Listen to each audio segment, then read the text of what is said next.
الكریم اما بعد فاعوذ باللہ من الشیطان الرجیم بسم اللہ الرحمن الرحیم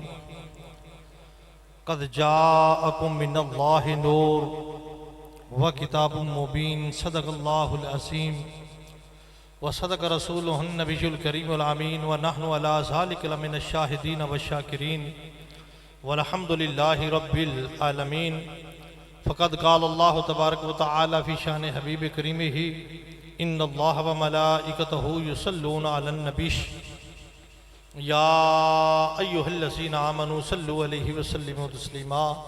الصلاة والسلام علیک یا سیدی یا رسول اللہ وعلی آلک و صحابک یا حبیب اللہ الصلاة والسلام علیک یا سیدی یا رسول اللہ وعلی آلک و صحابک یا نورا من نور اللہ الصلاة والسلام علیک یا سیدی یا رسول اللہ وعلی آلک و صحابک یا شفیع المذنبین ہزار بار بشویم دہن سے مشک و گلاب ہزار بار بشویم دہن سے مشک و گلاب ہنوز نامے تو گفتن کمالی بے ادبیست ما ام مدحت محمدم بے مقالتی ما ام مدحت محمدم بے مقالتی ولیکن مدحت مقالتی بے محمدی عیدگاہ ما غریباں کوئے تو عیدگاہ ما غریباں کوئے تو جملہ محبوباں غلام روئے تو صد ہزاراں عید قربانت کنم صد ہزاراں عید قربانت کنم اے ہلال ماخم ابروے تو یا صاحب الجمالی و یا سید البشر من وجہک المنیر لقد نفر القمر لا يمکن الثناء کما کان حقہ بعد الخدا بزرگ توئی قصہ مختصر خلق کائنات نے قرآن مجید برہان رشید میں ارشاد فرمایا قد جاءکم کہ اللہ رب العزت کی طرف سے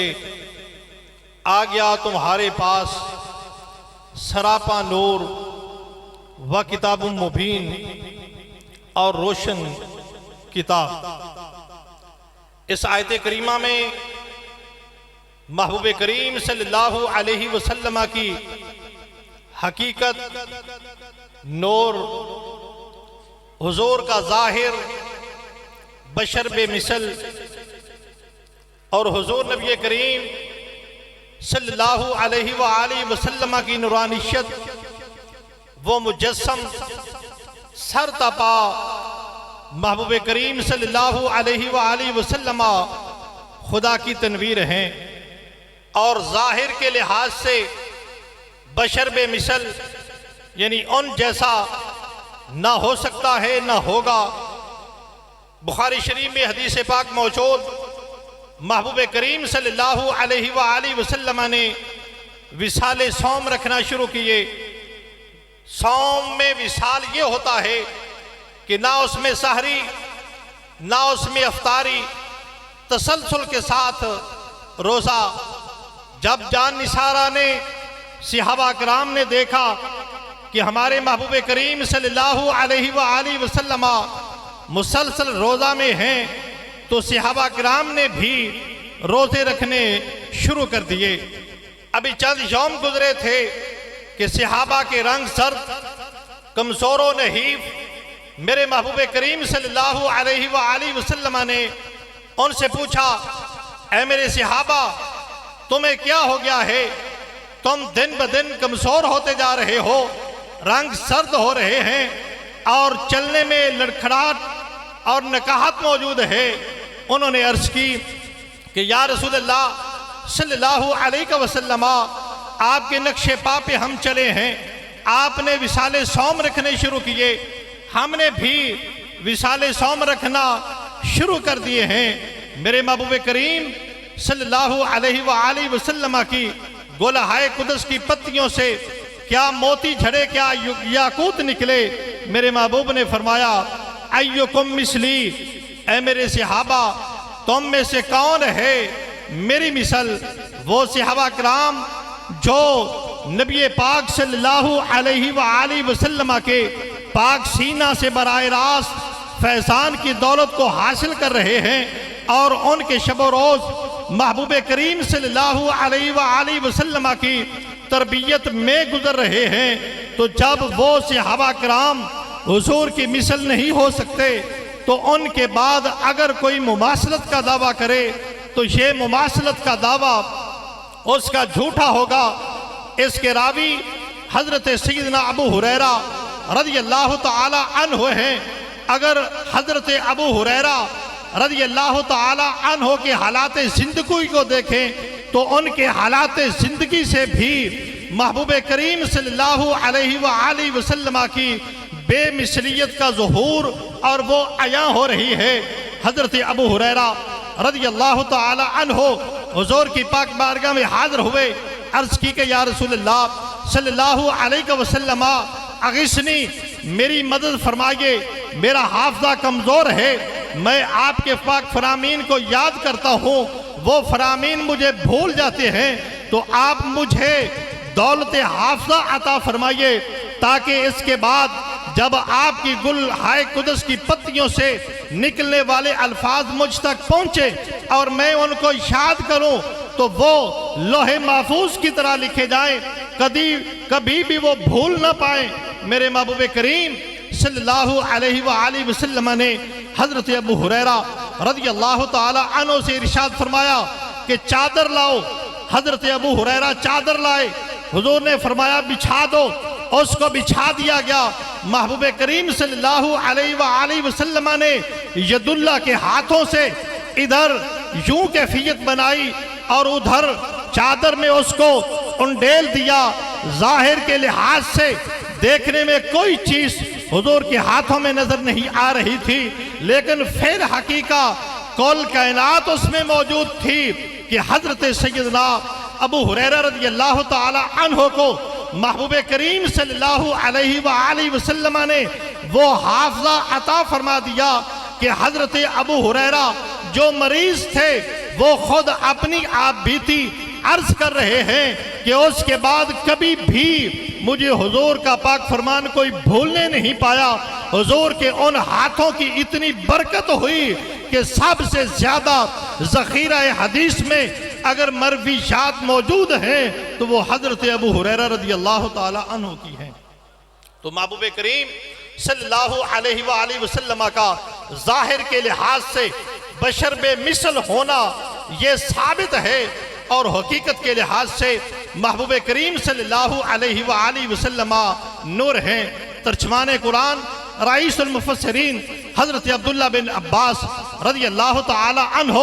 ارشاد فرماتے ہیں لَقَدْ جَاءَكُمْ مِنَ اللَّهِ نور رسول، یعنی محمد صلی اللہ علیہ وآلہ وسلم کے نور سے مراد جناب محمد مصطفیٰ صلی اللہ علیہ وآلہ وسلم کی پاک ذات ہے۔ اور رئیس المفسرین جناب امام فخر الدین رازی علیہ رحمہ وہ ارشاد فرماتے ہیں النور بالمراد محمد صلی اللہ علیہ وآلہ وسلم کہ نور سے مراد حضور نبی کریم صلی اللہ علیہ وآلہ وسلم کی ذات ہے۔ وبالکتاب، اور کتاب سے مراد القرآن، قرآن مجید برہان رشید ہے۔ شیخ عبدالحق محدث دہلوی علیہ رحمہ اسی بات کو اس انداز میں بیان فرماتے ہیں، وہ کہتے ہیں کہ وہی صلی اللہ علیہ وسلم از فرقتا قدم ہما نور بود، اگر نہ نکاب حجاب بشریت پوشیدہ بودے، ہیچ کسرا مجالو نظر ادراک حسن و ممکن نہ بودے کہ محبوب کریم صلی اللہ علیہ وآلہ وسلم کی حقیقت نورانیت اور حسن باطن پہ بشریت کا لباس اگر نہ ہوتا تو کوئی انسان حضور کی پاک ذات کو نہ دیکھ سکتا اور نہ آپ کے حسن کمال کو معلوم کر سکتا۔ اور اسی بات کو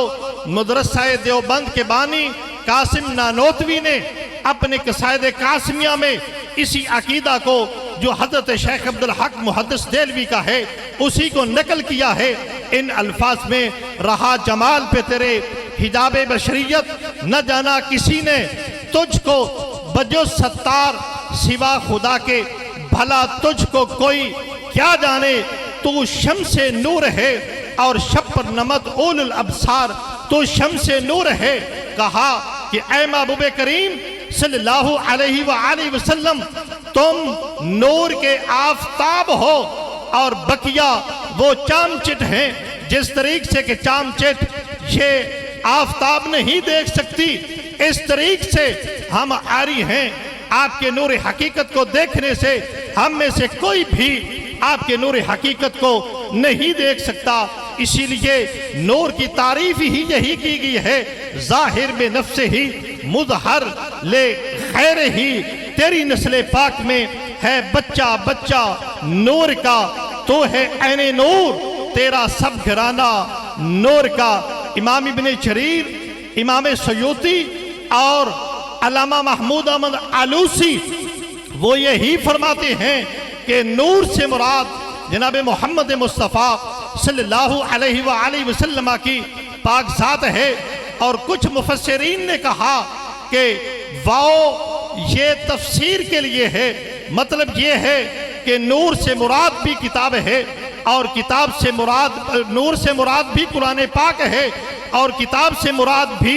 قرآن پاک ہے۔ لیکن محدثین اور مفسرین نے ان کی خبر لی ہے، جن میں سے ایک علی قاری بھی ہیں، وہ بھی ان کی خبر لے رہے ہیں۔ انہوں نے کہا کہ اس جگہ پہ تفسیری عطف نہیں بلکہ اصلی عطف جو تغایرت پہ دلالت کرتا ہے وہی مراد ہے۔ تفسیری عطف تم تب لے سکتے ہو جب کوئی معنی موجود ہو، یہاں تو کوئی معنی موجود نہیں۔ جب معنی موجود نہیں تو پھر مجاز کی محتاجی نہیں، جب نہ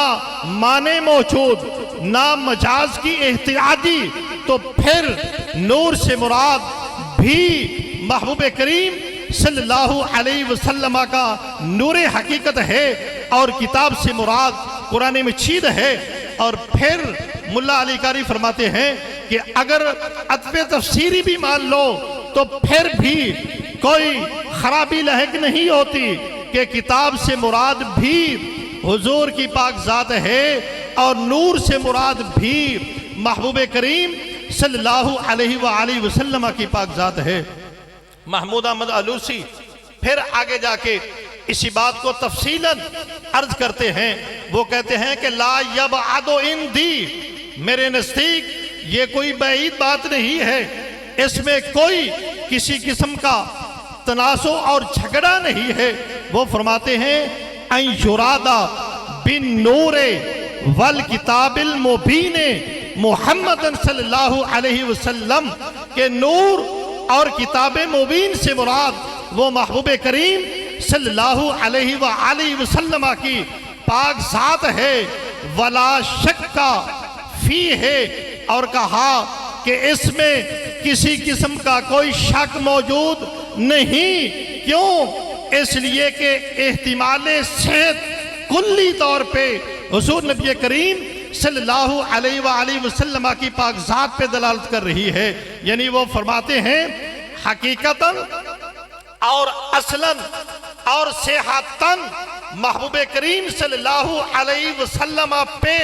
یہ دونوں احتمال، یعنی نور کا اور کتاب مبین کا، یہ صادق آ رہے ہیں۔ کیوں؟ اس لیے کہ محبوب کریم صلی اللہ علیہ وسلم کا اپنا پاک فرمان، اس حدیث کے راوی حضرت ارباد بن ساریہ رضی اللہ تعالی عنہ، ان ارباد بن ساریہ ان نبی صلی اللہ علیہ وسلم انہو قالا انی مکتوبا عند اللہ خاتم النبیین وان آدم لمنجند فی طینتہ۔ میرے محبوب کریم صلی اللہ علیہ وسلم کا اپنا پاک ارشاد، میرے محبوب نے فرمایا انہو قالا انی عند اللہ مکتوب خاتم النبیین، میں اپنے رب کے ہاں خاتم النبیین لکھا جا چکا ہوں۔ اس سے معلوم ہوا کہ محبوب کریم صلی اللہ علیہ وآلہ وسلم کی نورانیت وہ حضرت آدم علیہ السلام کی تخلیق سے پہلے ہے۔ یہ بھی ثابت ہو گئی اور حضور کا خاتم النبیین کے منصب پہ فیض ہونا یہ بھی ثابت ہے، اور حضور کا موجود ہونا یہ بھی اسی حدیث پاک سے ثابت ہو گیا، اور حضور کی حقیقت کا نور ہونا یہ بھی اسی سے ثابت ہو گیا۔ کیوں؟ اس لیے کہ ان بشروں کا باپ وہ تو بعد میں آ رہا ہے۔ دوسری جگہ پہ صاحب روح المعانی نے اسی حدیث کو نقل کیا ہے، فرماتے ہیں وَعَنْ عَلِي بن حسین عن ابی ہے عن جدہ ہی۔ اس حدیث کے راوی حضرت زین العابدین رضی اللہ تعالی عنہ ہیں، وہ اپنے باپ حضرت امام حسین رضی اللہ تعالی عنہ سے روایت کر رہے ہیں، وہ ان کے جد امجد حضرت سیدنا علی المرتضی رضی اللہ تعالی عنہ سے روایت کر رہے ہیں۔ وہ فرماتے ہیں کنت نبیشن عند اللہ،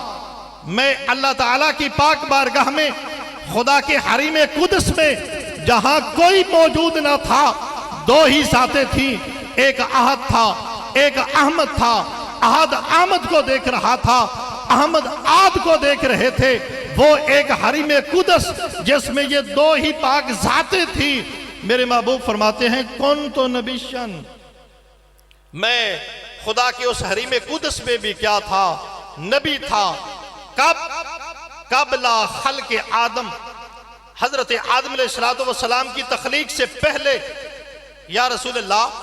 صلی اللہ علیہ وسلم کتنی دیر پہلے؟ بے اربعۃ عشر الف عام، 14,000 سال پہلے میں خدا کے حریم قدس میں کیا تھا؟ نبی تھا۔ اور فرمایا اس جگہ پہ یسبح ذالک النور، یہ نور خدا کی تسبیح بیان کر رہا تھا، اور وَيُسَبِّحُ الْمَلَائِكَةُ بِتَسْبِيحِهِ، اور فرمایا فرشتے میرے محبوب کی لب پاک سے جو تسبیح نکل رہی تھی اسی تسبیح کا ورد کر رہے تھے۔ لباں سرخ آنکھاں کے لال یمن، لباں سرخ آنکھاں کے لال شمن، چٹے دند موتی دیا ہن لڑیاں۔ میرے محبوب کریم صلی اللہ علیہ وآلہ وسلم وہاں خدا کے حریم قدس میں حضور کا نور تسبیح کر رہا تھا، اور فرشتے اسی تسبیح کو اپنے لیے ورد بنا کے بیٹھے ہوئے تھے۔ اور پھر کیا ہوا؟ فرمایا ان اللہ خلق آدم، پھر خالق کائنات نے حضرت آدم علیہ السلام کو تخلیق فرمایا، اور پھر القا فرما دیا فی صلبہ، ان کی صلب پاک میں ذالک النور، اسی نور کو، یعنی محبوب کریم صلی اللہ علیہ وآلہ وسلم کے پاک نور کو آپ کی صلب میں کیا کر دیا؟ منتقل فرما دیا۔ صبح طیبہ میں ہوئی بٹتا ہے باڑا نور کا، صبح طیبہ میں ہوئی بٹتا ہے باڑا نور کا، صدقہ لینے نور کا آیا ہے تارا نور کا، باغ طیبہ میں سہانا پھول پھولا نور کا، مست ہیں جو بلبلیں پڑھتی ہیں کلمہ نور کا۔